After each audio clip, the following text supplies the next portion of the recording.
Şu günler Lewapyň gowuçy meýdanlaryna ýydyk işleri tehnika we dökün ýetmezçiligi sebäpli bökdelýär. Kärençi daýhanlar öýdleriniň henidem azot we karbamid dökünleri bilen üpçün edilmeýänliklerini aýdýarlar. Pagtaç kärençiler bar bolan kynçylyklar sebäpli döwlete bergili çykmakdan gorkýar. Bular barada Azatlyk radiosynyň habarçysy Sebitden habar berýär. Lewap welaýatynyň käbir daýhan birleşiklerine şol sanly Halkawat, Başsaka we Gyzylrawat daýhan birleşiklerine gowuçulary ýydyk etmek işleriniň depkini tehnika we dökün ýetmezçiligi sebäpli haýal barýar. Tehnika ýok, azot we karbamid henizem berilmeýär diýip bir kärençi Azatlyk radiosynyň habarçysy bilen gurrundaşlykda aýtdy. Habarçymyzyň maglumatlaryna görä başga käbir welaýatlary ýiberilen mineral dökünüň Lewapy daýhanlara ikinji tapgyrda beriljektigi aýdylýar. Egerde sentýabr golaýlaryna gowuçulary birinji mineral dökünü berilse, daýhanlaryň bergili çykjagy 2 uçsuz diýip ýerli daýhan Azatlyk radiosynyň habarçysyna aladalaryny beýan etdi. Türkmen hökümeti ýurdun oba hojalyk puwdugyny üns merkezine saklaýanyny gaýtalýar.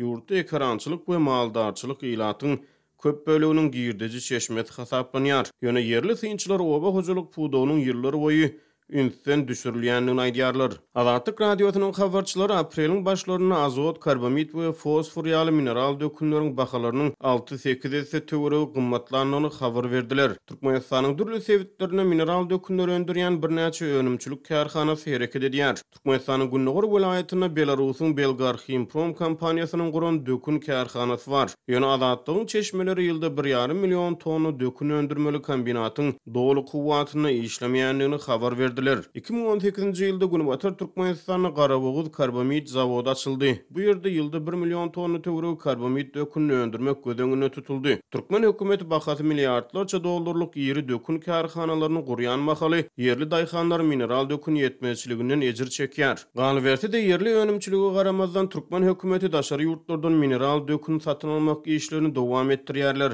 Azatlyk radiosynyň habarçysy şu ýyl Özbegistandan satyn alynan mineral dökünleriň birinji tapgyrynyň ýurda getirilendigini, ýöne onuň diňe belli sebitleri paýlananyny habar berýär. 2017-nji ýylyň martyna Türkmenihime döwlet konsernine Özbegistanyň Ussanoat Export kompaniýasynyň 30 000 tonna superfos dökünni satyn almagy ygtyýar berildi. Galbertide şol ýylyň martyna Türkmenistanyň oba hojalyk ministrligi Özbek kompaniýasynyň oba hojalyk tehnikalaryny we gurallaryny satyn almak bilen ygtyýarlandyryldy. Ýöne türkmen daýhanlary şu günler traktorlary we beýleki oba hojalyk tehnikalaryny ätiýar şaýlarynyň ýetmezçiligi edýändigini aýdýarlar. Habarçymyzyň maglumatlaryna görä Lewapyň oba hojalyk kärhanalaryna degişli traktorlaryň 80 götürüm töwereginiň teker we ätiýaşa ýetmezçiligi bilen bagly meseleleri çözülmeýär. Teker we ätiýaşa meselesi çözülmeýär. Traktorlar garajlarda dur. Häzir döwletiň daşary ýurtlardan hatda bir gaýka nurbot getirmäge de mümkinçiligi ýok. Hatda kombaynlar döwlüp hatardan çyksa olar bejermek traktorçylaryň boýnuny. Bazarda MTZ 80 traktorynyň tekeri 20 000 manat, 4 tekeriň bahasyny traktorçylaryň 10 ýyl aýlygy hem ýetmeýär diýip bir ýerli tehnikalara hyzmat ediş kärhanasynyň injineri Çara Azatlyk radiosynyň habarçysy bilen gurrundaşlykda aýtdy. Türkmenistan 2009-2017-nji ýyllar aralygynda Belarusyň Minsk traktor zawodundan 6 000 sany MTZ traktoryny satyn aldy. Türkmen injinerleri häzirki wagtda daşary ýurtlardan traktor üçin şaý getirmegin kynlygyny aýdýarlar.